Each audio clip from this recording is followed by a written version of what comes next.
Hello，大家好，今天我要来向大家分享一个玩车的经验啦我这一台1/8油越最近一直发生一个问题，就是没有高速就是车子跑到一半到快要高速的时候，车子就会开始咳嗽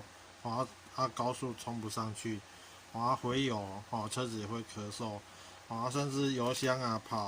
油箱的油跑一半，引擎就熄火油针怎么调都没有用然后油管也换新的还是一样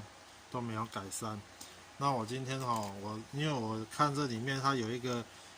个往下伸的油管是2个颜色这个我已经拿出来了它这一支本来是在这里面的是在这里面的是在这里面它是2节的2节的，它是不同材质只是这样子把它装在一起而已难怪最近天气热它就好像有一点它像松松的就会松松的那刚好它的这个一半的位置一半的位置刚好就是油箱一半的位置难怪油每次跑到半桶油的时候就熄火原因就是出在这里这一支应该要一体成型但是它不知道为什么把它做成2节式的，而且只是很简单的这样子装在一起而已难怪那个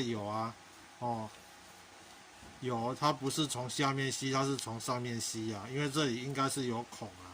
油从上面吸上去了所以油低于一半的时候它就吸不到油了或者是你在跑高速的时候，因为这个车会晃油在油箱里面晃动很激烈的时候，它只要有低于这个黑色的部分，就难怪就吸不到油就咳嗽这个就是玩车的小经验今天跟大家分享这个要怎么维修那当然正确的方法就是换新的一个油箱了但是我想要试试看，就是我把它改成用这个油管油管直接接它这个接这个，因为它下面这个黑色的零件下面还有一个滤齿它还有一个滤齿滤齿跑不见了还有一个滤齿我就想要把它接这样，然后伸进去这个油箱里面这样子它这个油管这个中间还要再打胶把它固定起来这样子就不会有说油只吸一半的一个现象